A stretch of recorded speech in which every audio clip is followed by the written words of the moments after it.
Welcome to another exciting episode of Humanity 8.0, a podcast where we talk about our post-truth present and our transhuman future, with the aim of sketching out the outlines of what awaits us in the years and the decades ahead of us. This podcast is brought to you by Rokos. Companies with limited IT budgets and personnel can now get the same cybersecurity protection as big enterprises. Rokos' Secure Access Service Edge, SASE solution, with zero trust, provides enterprise-grade comprehensive cybersecurity so that you can focus on your business. For more, please visit www.rokos.com. That's ROQOS.com. And now, here's your host, Dr. Ahmed Bouzid, founder and CEO of Witlingo.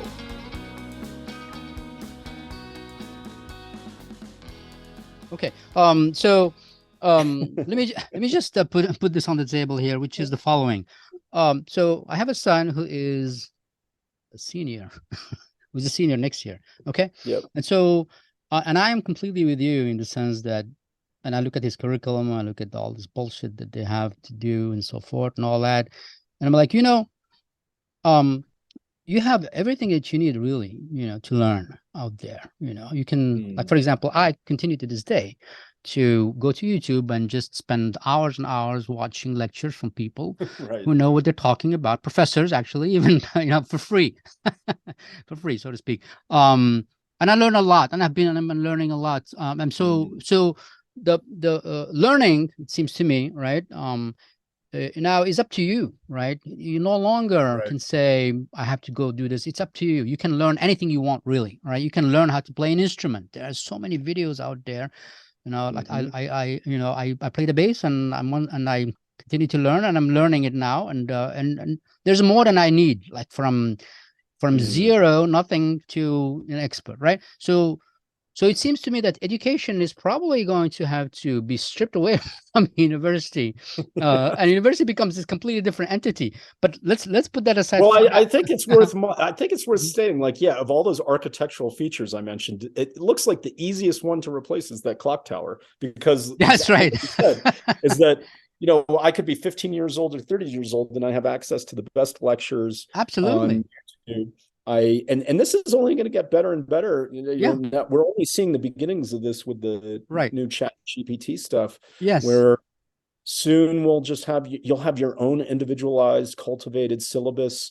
You'll have a virtual tutor that is guiding you, who is better than any teacher you could hire in your hometown, or even a human tutor, right, through Upwork, whatever, right, who lives in India and he really knows their stuff, and you have a few questions that you can't, and you want to talk to them, and you can do it for half an hour. Anyway, go ahead. I'm sorry, interrupted you. No, so I think that is fascinating. The number one aspect of education that seems the most disruptible is the education itself, not the social experience or the what should they call themselves? What should the university call itself, or that whole thing that we're calling right now higher education? What could it really call itself in 10 years if this thing has been stripped away? Well, maybe college is the appropriate term. College. I think that goes back to the sense of a gathering of people. Towards a specific purpose, less than this idea of the university. What do they call themselves? They're not going to call themselves clubs, right? That's too snotty and exclusive. Right. Okay, so let's talk about the fund, because I think it definitely is central. It's sort of the solution that you propose, or a solution, right? Or a way to. Yeah.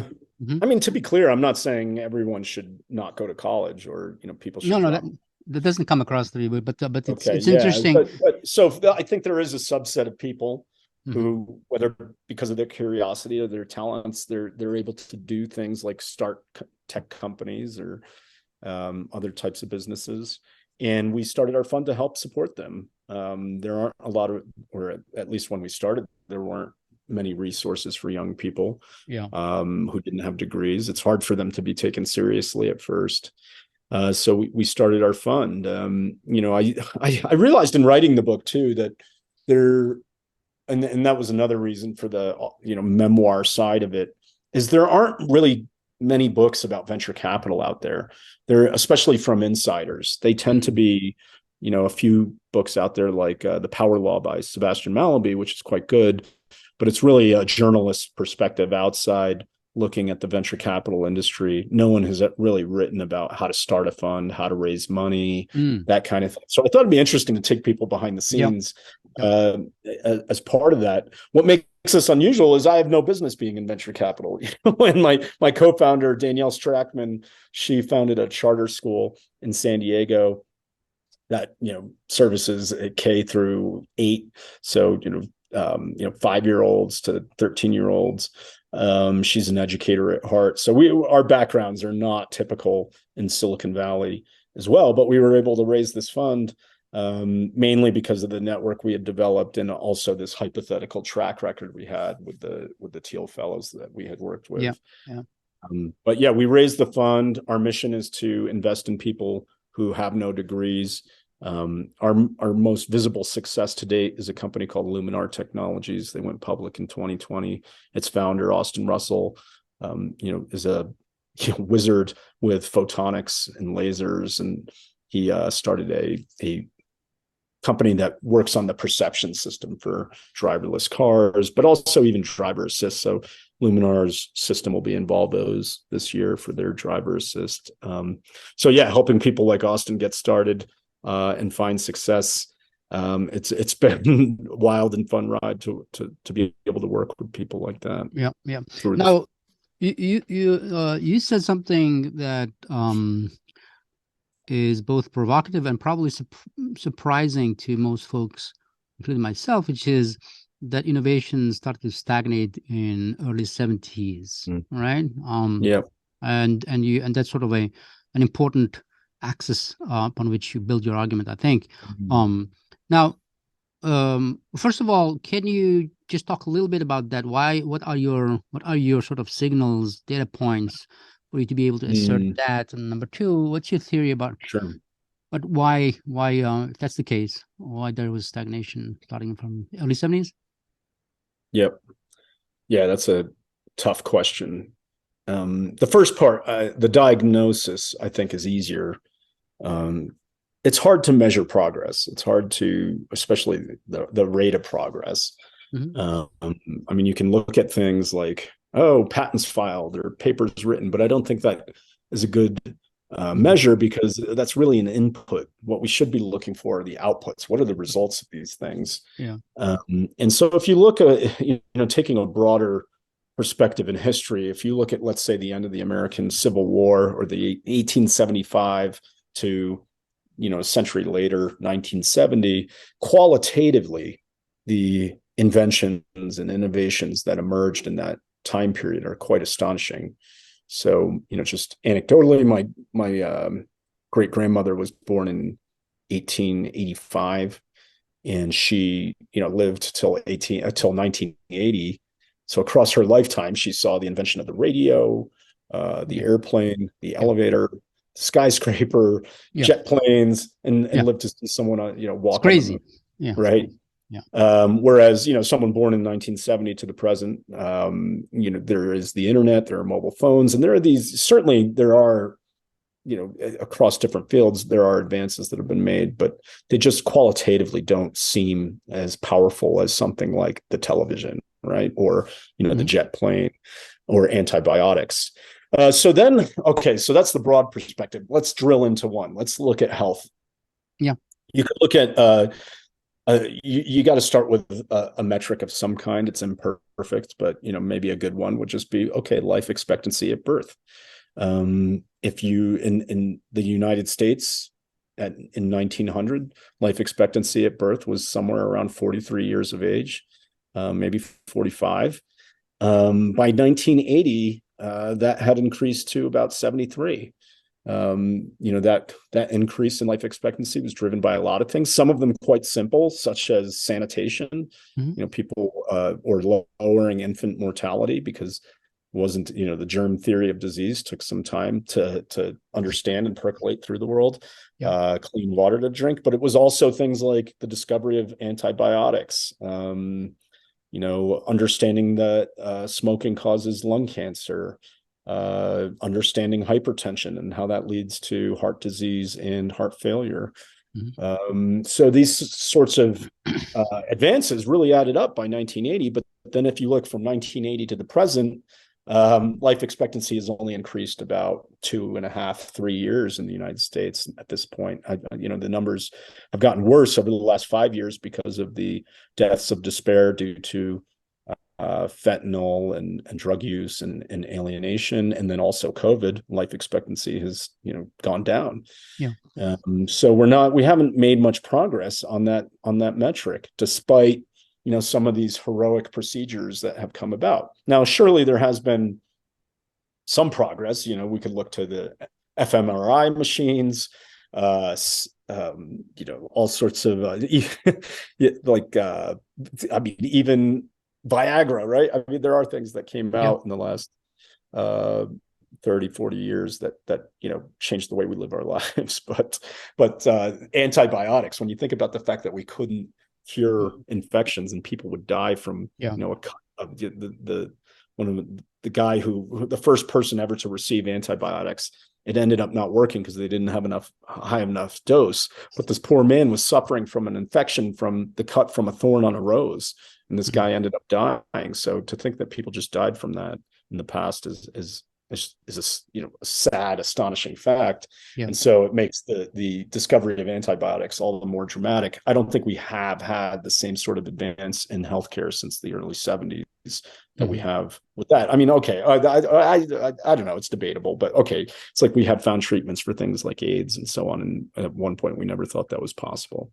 But I think it's clear to say, by the standard metric of life expectancy, that's slowed down. All right, that's that sector. Maybe I went too long. No, that's good. Then we could go to transportation. Well, let's focus. I'm sorry. Let's focus on health, because I just do want a deeper dive in terms of, okay, so what then? How would you explain that? How do you explain the fact, assuming that I agree with you, that things have slowed down, right? What is the driver there? Is it the educational system that is not doing its job, or is it? I know the answer is many things, right? I don't like those kinds of answers, like all the other above. But if you pick two or one or two, what are the drivers, in your opinion, behind this so-called? All right, yeah, the main one of the main arguments about stagnation is that all the low-hanging fruit has been picked. That discovering antibiotics was pretty straightforward because nature provided it, but now we've reached the limit of trying to cure infectious disease or treatments for cancer, Alzheimer's, dementia, where this is clearly the causes are unknown, multi-factor causes, and therefore it's just like human knowledge has not been able to penetrate into those areas yet. Okay, so that could be one reason. With healthcare, that could be true, because if you look at, it's interesting to me that we still don't know the underlying causes to a lot of mental health issues, schizophrenia, Parkinson's, dementia. We still don't know the causal biological underpinnings of these diseases. In fact, a lot of psychiatry, the method of diagnosis is still the same as it was 200 years ago, which is basically pattern recognition of a cluster of symptoms. There's no exact, cleanly, crisply defined concepts in mental health because of that. We don't know the underlying biological mechanisms. We don't know the brain signature patterns. So it's not like you can diagnose someone accurately. There are these just blended diagnoses, which is kind of interesting. Oh, wow, that should tell us something, that we are more ignorant than we thought. And it seems like to take something like Alzheimer's, it's clear that the causes of it are very complex. So it could be the case that our science is just isn't there yet. Do you think so it seems to me that if you were to plot, right, the innovation curve in a way, it would be like this for a long time. There was a massive spike, I don't know, maybe 120 for the last 120 years. Right. And then now it's sort of like this, right? Like that. Diminishing returns, right? Right. It's sort of in a state of stasis, right? Do you think that with this, and maybe this is going to show my bias, do you think that AI is going to now do another spike? Meaning, do we really need to know how something works to be able to solve the problem. For example, I'll give you the problem of speech recognition, right? For the longest time, and I've been in this space forever, right? So that's one thing that I can call myself an expert in, quote unquote, right? Yeah, right. I've been in that forever. Forever, we've been using rule-based, what is the cause? What is the structure? What is the structure of language? How would it, how do you, and then Chomsky came with his thingy about the, recursive and all that, right? And then we just went nowhere. We could not solve the speech recognition problem. We could not solve it, period. It's not solvable within that paradigm. But as soon as we got enough data, it is now a solved problem. You can have a piece of software that recognizes speech better than a human being. That is checkbox solved, right? For the longest time, we've had the issue of natural language processing, and that's also part of my central things that I've done for the last 20 plus years, right? That also has been completely bedeviling. There's no way in hell, if we stayed with the same, rule-based and all that programming and all that would have solved it. But then ChatGPT, which is a completely dumb, we don't know how it works, by the way, ChatGPT at all. Nobody knows. It's just a whole bunch of, so I think the assumption of we need to understand how something works before we can solve it, maybe is something of a legacy of thinking, and that perhaps we will solve I agree completely. I think that's prevalent in academia, actually. But I mean, we could go back to the Industrial Revolution, where the development of the steam engine was led by, illiterate engineer type people trying things out. And Edison, and they didn't understand it. Yeah, Edison was not. Edison was completely just trial and error, right? Thomas Edison. And then it was only later that thermodynamics was developed as a discipline. Yeah. So I think with some of these tools you're referring to, it's interesting that they are black boxes. These deep learning algorithms are, they have millions of parameters now, and are more probabilistic in their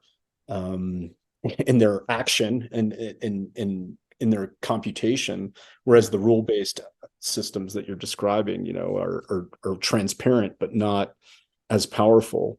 I think especially when it comes to speech recognition or object recognition, but in the case of medicine, which is interesting, is just when it comes to certain proteins, unlike architecture, the function follows form in protein folding, and this has been one of the problems that has bedeviled the health and biology, and it appears as though these deep learning algorithms can solve the protein folding problem in a way that no human could ever come to do it. So these tools, I think, will be powerful.